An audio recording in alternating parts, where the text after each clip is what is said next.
मेरा नाम सुभाष है। मैं एक पुलिस वाला था। मेरी फैमिली में कोई नहीं था। मेरी शादी मेरे रिश्तेदारों ने कराई और मेरी पत्नी घर में अकेली रहती थी। सुहाग रात पर उसने मुझसे कहा कि वो अकेली कैसे रहेगी। तो मैंने कहा कि डरने की ज़रूरत नहीं है, तुम पुलिस वाले की पत्नी हो, तुम्हें बहादुर होना चाहिए।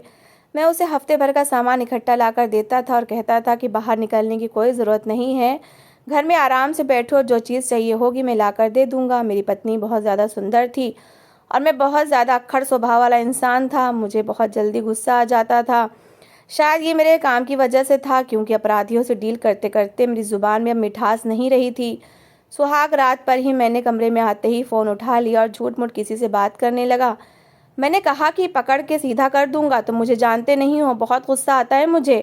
आम इंसान न समझना, जो मुझसे झूठ बोलता है, मुझे धोखा देने की कोशिश करता है, वो मेरा दुश्मन होता है। मैं ये सब बातें सिर्फ पत्नी को सुनाने के लिए कर रहा था, ताकि वो मुझसे अभी से ही डर जाए। ये तो बड़ा खतरनाक आदमी है। बात कुछ ऐसी भी थी कि मेरे घर में और कोई था भी नहीं, ना मेरी माँ थी, ना बहन, ना भाई। अगर पत्नी घर में होती और वो सब भी होते तो शायद मुझे उसे इतना डराने की ज़रूरत नहीं पड़ती। लेकिन वो अकेली रहती थी और मैं नहीं चाहता था कि वो घर से बाहर निकले। मैं चाहता था कि बस इज्जत से घर में बैठी रहे। अगर बाहर निकलेगी तो किसी से बात करेगी, कोई उसे देखेगा, वो किसी को देखेगी। मैंने इतने सारे केस देखे थे कि जिनमें 4-4 बच्चों की माएँ, जवान लड़कियां क्या बूढ़ी क्या सभी कहीं ना कहीं मुकाला करवा के आ जाती थीं। एक औरत का केस तो ऐसा आया था कि जिसके 5 बच्चे थे और फिर भी उसके पीछे एक आदमी पागल था और उसने उसके पति को ही इस दुनिया से भेज दिया। मेरे साथ मेरा एक दोस्त था, उसने कहा कि लगता है वो औरत 5 बच्चों की माँ होने के बावजूद भी बहुत ज़्यादा सुंदर होगी। लेकिन जब हमने उस औरत को देखा तो हम हैरान रह गए। उसका 70-80 किलो वज़न था, बिल्कुल भी सुंदर नहीं थी। फिर भी उसके पीछे एक आदमी इस हद तक पागल हो गया कि किसी की जान ले ली। आजकल ये समाज किस तरफ जा रहा है ये तो हम सभी जानते हैं। इसलिए अपनी पत्नी पर रौब जमाने का कोई भी मौका मैंने नहीं छोड़ा। शुरू शुरू में तो जो मेरे लिए वो खाना बनाती थी, मैं उसमें भी कमियां निकाली। मैं कहता था तुम्हें बिल्कुल खाना बनाना नहीं आता, मतलब वो कोई भी काम करती थी तो मैं उसे बुरा ही कहता था। एक दिन उसने सारे घर की सफाई कर दी। मैं अकेला रहता था, इसलिए ठीक से सफाई नहीं कर पाता था। उसने शायद सोचा होगा कि आज पूरा घर साफ किया जाए। उसने घर की सेटिंग भी बदल दी। जब मैं अपने घर में आया तो घर बहुत साफ था और अच्छा लग रहा था, पर मैंने कहा कि ये सब करने की ज़रूरत नहीं थी। जो चीज़ जहाँ रखी थी उसे वहीं पर पड़ी रहने देती, ज़्यादा दिमाग इस्तेमाल करने की ज़रूरत नहीं थी। दोबारा मुझसे पूछे बिना कुछ मत करना। अब वो हर काम मुझसे पूछ कर ही करती थी और मैं खुश होता था कि मैंने उसे लाइन पर लगा ही लिया। मैंने अपनी पत्नी को काफ़ी डांटा, मुझे उस पर रौब जमाना था और अगर शादी के शुरू दिनों में ही पत्नी पर रौब नहीं जमाया जाए तो फिर वो उसके बाद वो हाथ से निकल जाती हैं और मैं बिल्कुल नहीं चाहता था। सारा मोहल्ला मुझसे डरता था। मैं पुलिस वाला था, मोहल्ले वालों और अपराधियों के लिए तो मैं एक जालिम ही था। पुलिस वाले की जिम्मेदारी होती है कि अगर वो किसी मोहल्ले में रहता है तो उसे पूरे मोहल्ले का ख्याल रखना होता है। इसलिए पूरा मोहल्ला मुझे जानता था और हमारे घर को भी लोग यही कहते थे कि पुलिस वाले का घर है। मेरी पत्नी को जिन चीज़ों का शौक था मैं उन चीज़ों से बचता था। वो कहती थी कि मोटरसाइकिल पर कहीं सैर करने चलते हैं, रास्ते में आइसक्रीम खाएंगे, आप मुझे फूल ला कर दे दीजिए। लेकिन मुझे इन बातों में कोई रुचि नहीं थी। कभी कहती थी कि लॉन्ग ड्राइव पर चलते हैं और मैं कहता था कि मेरे पास इतना समय नहीं है। कभी कहती थी कि बाज़ार चलते हैं। मैंने कहा कि क्या लेना है तुम्हें बाज़ार से, तो कहती थी कि लेना कुछ नहीं है, बस ऐसे ही जाएंगे, ज़रा बाहर की हवा खा लेंगे। मुझे समझ नहीं आता था कि जब उसे लेना कुछ नहीं है तो फिर बाहर क्यों जाना है। कभी हम लोग खाना खाने लगते तो कहती कि चलो बाहर आंगन में बैठकर खाते हैं। मैंने कहा कि आंगन में बैठकर खाएं या कमरे में बैठकर खाना तो वही रहेगा, दाल सब्जी रोटी ही है ना, तो फिर बाहर बैठने की क्या ज़रूरत है। जब कभी बारिश होती तो मुझसे कहती चलो छत पर चलते हैं, मिलकर बारिश को देखते हैं। और मैं उससे कहता था तुमने पहले कभी बारिश नहीं देखी, क्यों बच्चों जैसी हरकतें करती हो, तुम बड़ी हो गई हो, तुम्हारी शादी हो गई है। शादी के 1 साल तक मेरी पत्नी मेरे पीछे पीछे बहुत भागी कि आप मुझे समय नहीं देते, मैं आपसे प्यार करती हूँ, आप तो मेरे पति हैं, आपका इस दुनिया में कोई नहीं है और मेरे लिए भी मेरे माँ बाप का घर छूट गया है, लेकिन मेरे पास उसके लिए सच में समय नहीं होता था और मुझे कभी एहसास भी नहीं होता था। मुझे नहीं पता था कि पत्नी को कैसे रखते हैं, कि उसका क्या अधिकार होता है। बस वो घर में रहती थी, घर की चीज़ों में कमी ना होने देता था। कभी बीमार होती तो डॉक्टर के पास लेकर जाता था, कुछ चाहिए होता था तो मना नहीं करता था। इससे ज़्यादा और क्या करता। मुझे लगता था बहुत अच्छा कर रहा हूँ, जो कर रहा हूँ बिल्कुल ठीक कर रहा हूँ। कभी कभी मुझसे बहस करती थी कि आप मेरा ख्याल ही नहीं रखते, तो मैं उससे कहता था और क्या ख्याल रखूँ तुम्हारा, इससे ज़्यादा ख्याल रखना क्या होता है। ऐसे ऐसे लोग होते हैं जो पत्नी पर हाथ भी उठाते हैं। मैंने आज तक तुम पर हाथ नहीं उठाया, वो कहती थी मैंने किया क्या है जो आप मुझ पर हाथ उठाएंगे, मैं कोई बुरी औरत नहीं हूँ जो मुझ पर हाथ उठाया जाए। मैं कहता था अच्छा, अपने आप को बहुत अच्छा समझती हो। इस बात पर भी हमारी लड़ाई हो जाती थी। मुझे उसकी बातें समझ नहीं आती थी। वो उम्र में कम थी और मैं उम्र में बड़ा था, इसलिए मुझे उसकी सारी बातें बचकाना लगती थी। मैं उसे कहता था अब तुम बड़ी हो जाओ और ये सारी शौक और चंचल हरकतें छोड़ दो। एक बार मैं घर में आया तो मेरी पत्नी ने मेरे हाथ से मेरा सामान नहीं पकड़ा और आगे चल दी। मैंने कहा आज सामान नहीं लेकर जाओगी, नहीं रख लेकर रखोगी? तो कहने लगी कि रोज़ आपके हाथ से सामान लेती हूँ, पूछती हूँ कि दिन कैसा गुजरा है, लेकिन आप तो बदले में मुझसे नहीं पूछते कि तुम्हारा दिन कैसा गुजरा, तुम ठीक तो हो। तो फिर आज से मैं भी नहीं पूछूंगी। मुझे इस बात पर थोड़ा सा गुस्सा आया, इसलिए मैंने उसे कहा ठीक है ना ना पूछो, हम पुलिस वालों का काम आसान नहीं होता। धूप में खड़े होकर ड्यूटी करते हैं, अजीब व गरीब लोगों से बात करनी होती है, पब्लिक को काबू करना होता है और पब्लिक बड़ी खतरनाक होती है। दिन भर हमारा दिमाग घूमा रहता है। घर आते हैं तो तुम पत्नियों का तमाशा शुरू हो जाता है। इसके बाद जब हम खाना खाने लगते तो पहले वो ऐसा करती थी कि मेरी खाने वाली प्लेट में बार बार चीज़ें डाल देती थी कि ये भी खाओ वो भी खाओ, लेकिन आज वो ऐसा नहीं कर रही थी। मुझे पता था कि इस बात का जवाब भी यही देगी कि आप मेरे लिए कुछ नहीं करते तो मैं क्यों करूं, इसलिए मैंने उसे कुछ नहीं कहा। पहले वो ढेर सारी बातें किया करती थी और पूरे दिन की बात बताती थी, लेकिन ये सब कुछ भी आज उसने नहीं बताया, ज़्यादा बात भी नहीं की। जो उसकी बातों में कोई रुचि नहीं होती थी, लेकिन वो बहुत ज़्यादा बोलती रहती थी। पर आज मुंह बंद करके बैठी थी, ऐसी बैठी थी कि जैसे उसके पास कुछ कहने को कोई बात ही नहीं है। मैं उसकी बातें सुनना चाहता था, लेकिन वो बोल नहीं रही थी। मैंने बात छेड़ी कि कूड़े वाले के पैसे, तो वो कहने लगी हाँ दे दिए। मुझे लगा कि इस बात पर बहुत कुछ बोलेगी, लेकिन उसने एक ही बात बोलकर बात ख़त्म कर दी। अब मैं मन ही मन सोच रहा था कि दोबारा इसे कौन सी बात करूं, लेकिन मुझे भी कोई बात समझ नहीं आ रही थी। मैं वैसे ही बोलने में ज़्यादा अच्छा नहीं था, हमेशा वही बोलती थी। कभी मुझे उसकी बातें बिल्कुल अच्छी नहीं लगती थी, बिना वजह बोलती रहती थी। लेकिन आज मैं उसका बोलना मिस कर रहा था। वो ऐसे चुप करके क्यों बैठी थी? क्या कुछ हुआ था? मैंने कहा तुम्हारे माँ पिताजी की तबीयत तो ठीक है? तुम्हारी बात हुई उनसे? किसी दिन चलते उनके घर? तो कहने लगी नहीं, मुझे कहीं नहीं जाना, मुझे अपना घर ही अच्छा लगता है, मैं यहीं पर ठीक हूँ। पूरा टाइम उसने मुझसे कोई बात नहीं की। रात हो गई थी, मुझे गुस्सा आया और हमारी लड़ाई शुरू हो गई। लड़ाई इस हद तक पहुँच गई कि मैंने उस पर हाथ उठा दिया। मेरा हाथ वैसे ही खुला हुआ था। मुझे तो बहुत अफसोस हुआ कि मुझे उस पर हाथ नहीं उठाना चाहिए था, लेकिन मैंने अपना अफसोस जाहिर नहीं किया और मैंने कहा चुपचाप बैठी रहो, तुम्हारा काम है घर संभालना, मुझे काम करने दो। तुम क्या चाहती हो कि मैं तुम्हारे पल्लू से बंद कर बैठा रहूं और कोई काम ना करूं? मैं उन मर्दों में से नहीं हूं जो शादी के 2-2.5 साल तक पत्नी के कमरे से बाहर नहीं निकलते। मुझे जोरू का गुलाम बनाना चाहती हो? मैं मर्द हूँ, मर्द, और मेरे ऊपर बहुत सारी जिम्मेदारी है। तुम्हारी तरह नहीं कि बस घर में हांडी रोटी बना दी और काम चल गया। मेरा एक दोस्त था जो अक्सर मेरे साथ होता था और जब मैं उसके घर आता तो उससे कहता जब मैं उसके साथ घर आता तो उससे कह देता कि खाने के लिए रुक जाओ। फिर उसके साथ बैठकर बैठक में खाना खा लिया करता था। मेरी पत्नी को इस बात से भी बहुत गुस्सा आता था कि मैं सुबह से शाम आपका इंतज़ार कर रही थी कि मिलकर खाना खाएंगे और आपने मेरे दोस्त के साथ खाना खा लिया। मैंने अपनी पत्नी से कहा कि जिन मामलों में फंसी रहती हो छोड़ दो ये सब, मुझे पत्नी चाहिए, मुझे प्यार व्यार नहीं चाहिए। मैंने कहा तुम मेरी ज़िंदगी का एक हिस्सा हो, मेरी पूरी ज़िंदगी नहीं हो, और हमारी शादी कोई लव मैरिज नहीं हुई है। तुम मेरी ज़िंदगी में इसलिए हो कि मुझे तुम्हारी ज़रूरत थी। मैं तुम्हें इसलिए लेकर नहीं आया कि मैं तुम्हारे बगैर नहीं रह सकता। हमारी कोई लैला मजनू की कहानी नहीं है। रिश्तेदारों ने शादी करवा दी, तुम शक्ल सूरत की अच्छी थी, इसलिए सोचा कि सारी ज़िंदगी तुम्हारे साथ गुजर जाएगी। लेकिन लगता है कि तुमने शादी से पहले कुछ ज़्यादा ही फिल्में देखी हैं जो तुम्हारे दिमाग से निकलती ही नहीं है। मुझे सिर्फ पत्नी चाहिए, कोई दोस्त या प्रेमिका नहीं चाहिए। इस बात को अपने दिमाग में बिठा लो। मैंने उसे साफ साफ कह दिया। ये हमारा आखिरी झगड़ा था और इसके बाद से मेरी पत्नी बिल्कुल बदल गई थी। अच्छी बात थी, अब उसने वो सारी चीज़ें छोड़ दी थी, लेकिन पता नहीं मुझे इन सारी चीज़ों की कमी भी महसूस हो रही थी। लेकिन 2-4 दिन के बाद मैं भी बिल्कुल सामान्य हो गया, क्योंकि आजकल बहुत ज़्यादा काम आ गया था और मेरे पास बिल्कुल भी समय नहीं था। फिर एक दिन मैं घर आया तो मेरी पत्नी ने मेरे लिए बहुत ही स्वादिष्ट खाना बनाया हुआ था। मुझे लगा कि वो कहेगी कि आपके लिए ख़ास बनाया है, लेकिन उसने ऐसी कोई बात नहीं की। खाना खाकर मुझे बहुत ही ज़ोर की नींद आने लगी और सोचा कि थोड़ी देर के लिए सो जाता हूँ। लेकिन जब आँख खुली तो सुबह के 9 बज रहे थे। मुझे यकीन नहीं आया कि मैं पूरी रात ऐसे कैसे सोता रहा।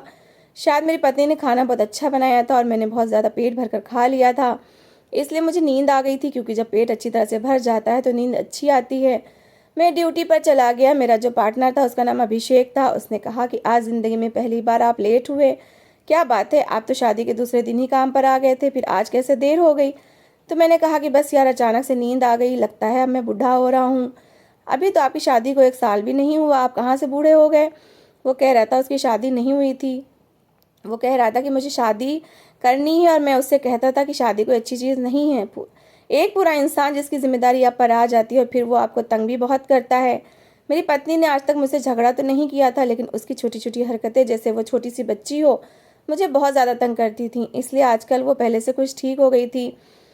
लेकिन आजकल वो पहले से कुछ ठीक हो गई थी, पर अभिषेक को शादी का बहुत ज़्यादा शौक था।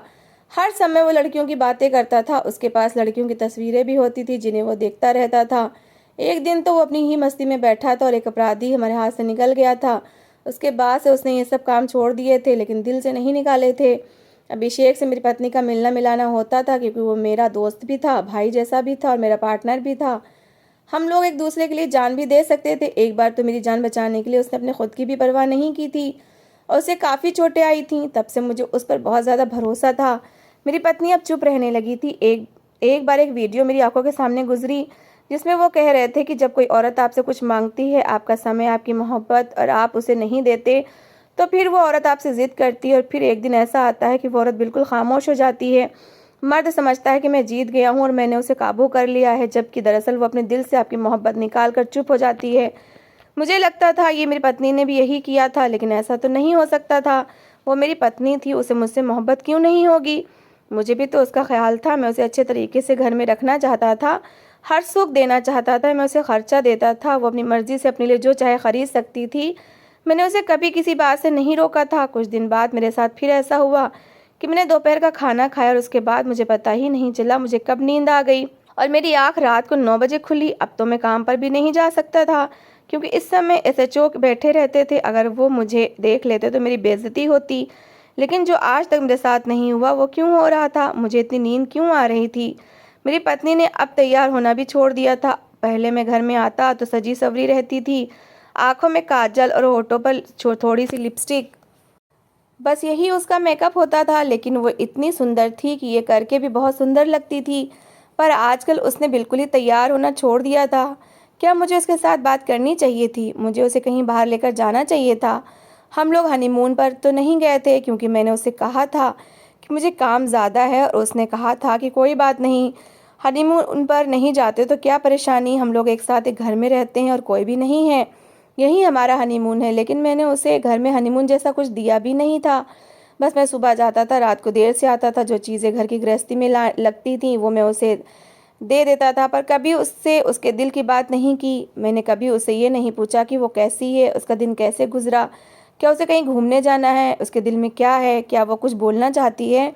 मैंने कभी उसका हाथ नहीं पकड़ा, उसके चेहरे से बालों को नहीं हटाया, उसकी आंखों में नहीं देखा। मुझे सब कुछ अजीब लगता था। मैं 35 साल का एक पुलिस अधिकारी था, कोई 20-22 साल का लड़का नहीं था जिसे नई नई मोहब्बत चढ़ी थी। इसलिए मुझे ये सब कुछ अच्छा नहीं लगता था। कुछ लोग होते हैं, उनकी एक पर्सनालिटी होती है। अब मैं ऐसा ही था, तो इसमें मेरा क्या दोष था? बार बार यही होने लगा। मैं पुलिस वाला था, कोई आम बेवकूफ़ आदमी नहीं था। मुझे शक हो गया कि मेरे साथ कुछ गड़बड़ ज़रूर हो रही है। ऐसी नींद मुझे पहले कभी नहीं आई। मैं कोई जवान बंदा नहीं था कि खाना खाकर मुझे इतनी अच्छी नींद आ जाती। कहीं खाने के अंदर कोई चीज़ तो नहीं मिलाई गई थी। मुझे बेहोश किया जा रहा था, लेकिन मुझे बेहोश करके मेरी पत्नी को क्या करना था? और इस घर में मेरी पत्नी के अलावा और कौन था? घर का खाना तो मेरी पत्नी ही बनाती थी, फिर ये सब कुछ हो क्यों रहा था? मुझे समझ नहीं आ रहा था। मैं बहुत ज़्यादा परेशान हो गया। मुझे ऑफिस से वार्निंग मिलने लगी कि आधा दिन ड्यूटी पर रहते हो और आधा दिन कहीं गायब हो जाते हो। इस तरह काम नहीं होता। तुम्हारा रिकॉर्ड अच्छा है इसलिए तुम्हें माफ़ कर रहे हैं, लेकिन अपनी रूटीन सेट करो। ठीक है, तुम्हारी नई नई शादी हुई है, पर इसका मतलब ये नहीं कि घर पर ही पड़े रहो। ड्यूटी सबसे पहले आती है इंसान के लिए। पुलिस वाला होना बहुत बड़ी जिम्मेदारी होती है। ये कोई ऑफिस जॉब नहीं है। मुझे आज तक किसी ने इतनी बातें नहीं सुनाई थी, पर ये एसएचओ नया नया आया था, इसलिए इसने मुझे इतनी सारी बातें भी सुना दी। मैंने सोच लिया कि मुझे पता लगाना चाहिए कि मेरे साथ हो क्या रहा है। जब इंसान सोता है और बहुत गहरी नींद में होता है, तो उसे पता होता है कि ये गहरी नींद है या गहरी बेहोशी। ये नींद नहीं थी, ये बेहोशी थी, और इस बात का मुझे यकीन हो गया था। लेकिन इस सब के पीछे कौन था? जो भी था वो मेरा दोस्त तो नहीं था, मेरा दुश्मन ही हो सकता था, लेकिन उसे मुझसे ये दुश्मनी बहुत भारी पड़ने वाली थी। मैं इसी वजह से परेशान था। मैंने अपनी पत्नी से भी इस बारे में पूछा, क्या उसे मुझसे कोई परेशानी है? तो उसने कहा कि मुझे आपसे क्या परेशानी हो सकती है, बस आपको मेरी बातें अच्छी नहीं लगती थी, इसलिए मैंने वो हरकतें करनी छोड़ दी हैं और अब मैं खामोश हो गई हूँ। इसका मतलब ये तो नहीं कि मैं आपसे नाराज़ हूँ, आप मेरे पति हैं, मैं आपसे बहुत प्यार करती हूँ। मेरी पत्नी मेरी आंखों में देखकर बोली थी, मैं पुलिस वाला था, हम लोगों ने ये सीखा होता था कि किसी का चेहरा कैसे पढ़ना है। मैं अपनी पत्नी का चेहरा पढ़ने की कोशिश कर रहा था, लेकिन वो बिल्कुल भी झूठ नहीं बोल रही थी। मुझे मेरे तजुर्बे से तो यही पता चला, लेकिन फिर एक दिन मेरी पत्नी ने मुझसे कहा कि मैंने आपसे मेरे फ़ोन पर बैलेंस डालने को कहा था और बाद में मैंने मना कर दिया था, ये सोचकर कि मेरा पैकेज है, लेकिन मेरा पैकेज नहीं था। अब आप मेरे फ़ोन में बैलेंस डलवा दें।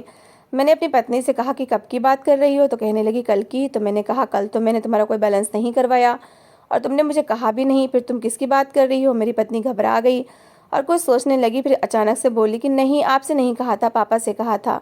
मैंने कहा था कि मेरा पैकेज नहीं है, तो उन्होंने बैलेंस करवाने को बोला था, लेकिन फिर पता चला कि उनका पैकेज भी ख़त्म हो गया है, इसलिए फिर मैंने उनको मना कर दिया था, क्योंकि उन्हें ख़ुद ज़रूरत होती है और भाई उनको नाप तोल के पैसे देते हैं। मेरी पत्नी थोड़ी घबरा गई थी, वो कैसे मुझे अपने बाप के साथ मिक्स कर सकती थी। मैंने उससे कहा कि तुम्हें किसी चीज़ की ज़रूरत हो तो मुझसे मांगो, किसी और से मत मांगो। अब तुम पापा के घर में नहीं रहती हो, मेरे घर में रहती हो, तुम मेरी जिम्मेदारी हो।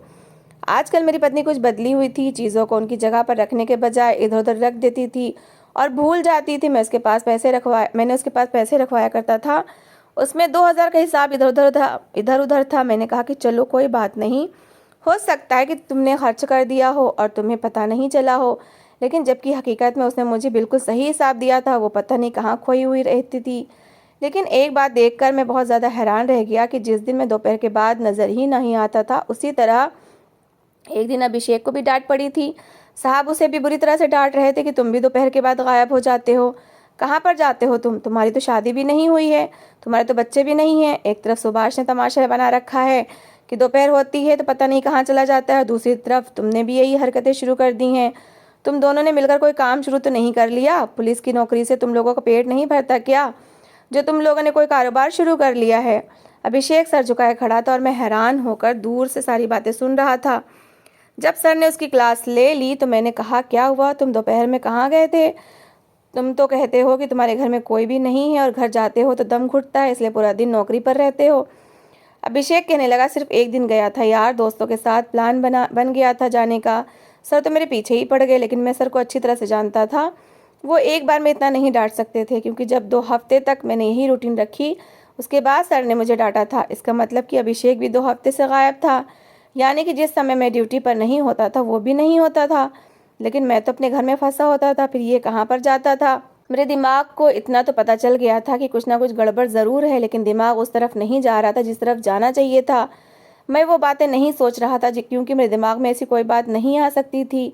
इतने सालों तक पुलिस की नौकरी करके मैंने यही सीखा था कि कभी किसी पर भी भरोसा नहीं करते, यहाँ तक कि अपने घर वालों पर भी नहीं। और जिस पर आपको सबसे ज़्यादा यकीन होता है वही दोषी होता है, क्योंकि उस पर शक करने का मौका सबसे कम होता है।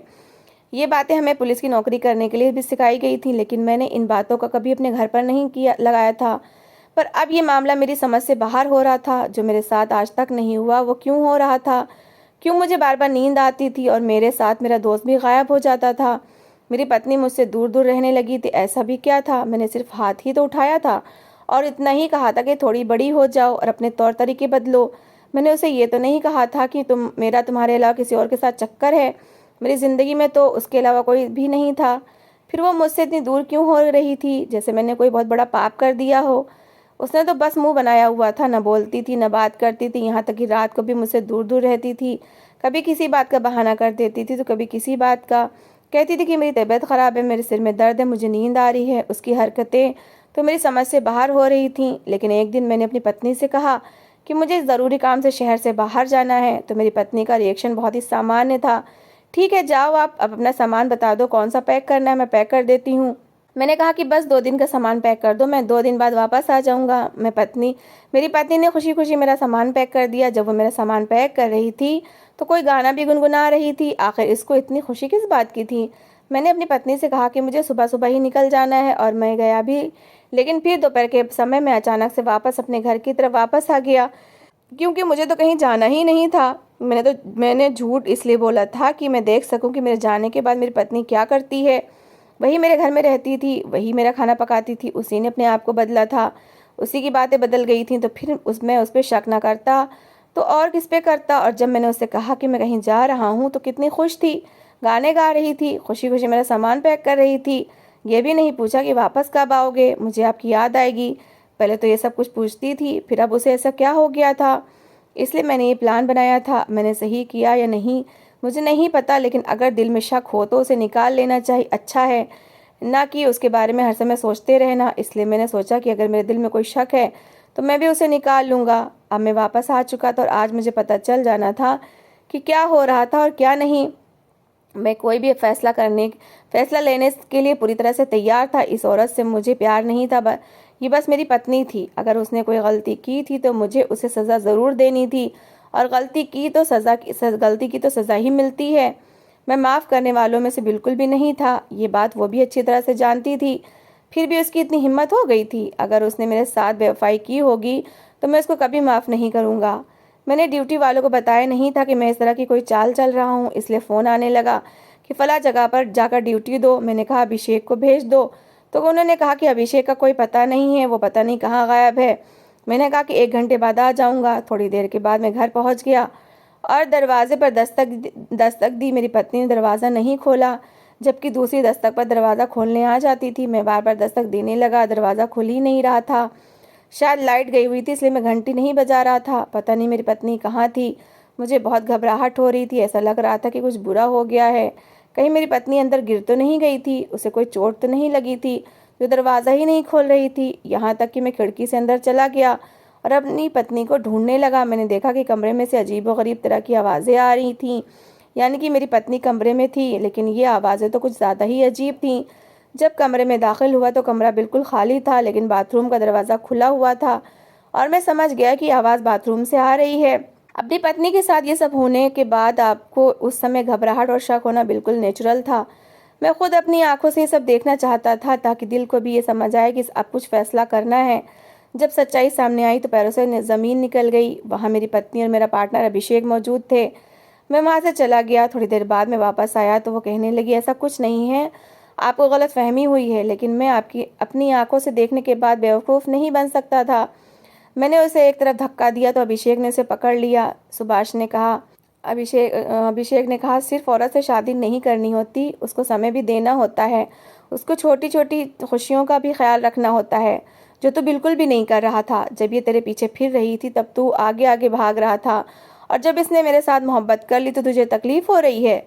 जैसे तेरे जैसे बुरे स्वभाव वाले मर्द कभी अच्छे पति नहीं होते, और उनको ऐसी खूबसूरत और प्यार करने वाली पत्नी मिलती है तो उनको हजम नहीं होती है। तेरी वजह से ये मेरे पास आई है। मैंने अभिषेक से कहा कि तू इसी औरत के लायक है, तुझे ऐसी ही औरत मिलनी चाहिए जो अपने पति की गैर मौजूदगी में उसको धोखा दे, उसके साथ बेवफाई करे और उसे बेहोश करके किसी दूसरे मर्द को अपने घर में बुला ले। इसी तरह की औरत होनी चाहिए थी तेरे लिए, ये तुझे मिल गई है, मुबारक हो। मैंने अपनी पत्नी को वहाँ तलाक देने का फैसला कर लिया। मेरी पत्नी थोड़ा परेशान लग रही थी, लेकिन वो शर्मिंदा बिल्कुल भी नहीं थी। दिल तो कर रहा था कि अभिषेक की जान ले लूँ और अपनी पत्नी की भी ले लूँ, लेकिन उन दोनों को जिंदा छोड़कर भगवान का इंसाफ देखना चाहता था, इसलिए उनको वहाँ से जाने दिया। मैं अपनी पत्नी को तलाक दे चुका था, मैं उसकी शक्ल भी देखना नहीं चाहता था। जब अभिषेक उसको वहाँ से लेकर निकला तो ऐसे निकला जैसे उसने बहुत बड़ी ट्रॉफी जीत ली हो। और फिर वो दोनों कहाँ गए मुझे नहीं पता। अभिषेक काम पर आता था, लेकिन मैं उसकी तरफ देखना भी नहीं चाहता था। मेरा घर फिर से खाली हो गया तो मैं अपने काम खुद कर लेता था। एक दिन अभिषेक मिठाई बांट रहा था, कहने लगा कि मेरी शादी हो गई है। मैं साइड में खड़ा मन ही मन सोचने लगा कि पता नहीं मेरे साथ ये सब क्यों हुआ। क्या मैंने उस पर रोक लगाने के चक्कर में उसके साथ बुरा किया था? मैंने अपनी ज़िंदगी का सबसे बड़ा फैसला गलत किया था। मुझे जिस समय में उसे प्यार करना चाहिए था उस समय में उस पर रोक लगाने में लगा था। वो अगर कोई काम ठीक भी करती थी तो मैं उसे गलत ही कहता था। यह गलती हमारे बड़ों की थी जिन्होंने हमारी शादी करवा दी थी, जबकि हमारी उम्र में 12-13 साल का फ़र्क था और हमारी सोच एक दूसरे से बिल्कुल भी मिलती नहीं थी। आप लोग ही बताएं कि इसमें गलती किसकी थी। आज वो अभिषेक के साथ खुश है और मैं अभी भी अकेला हूँ। तो दोस्तों, इस कहानी को लेकर आपकी क्या राय है, कमेंट बॉक्स में ज़रूर बताएं। और अगर आपको हमारी कहानी अच्छी लगी हो तो प्लीज़ लाइक ज़रूर करें। अगर आपने अभी तक हमारे चैनल को सब्सक्राइब नहीं किया तो ज़रूर कर लीजिए। तो मिलते हैं ऐसी ही एक मोटिवेशनल कहानी के साथ। Thanks for watching.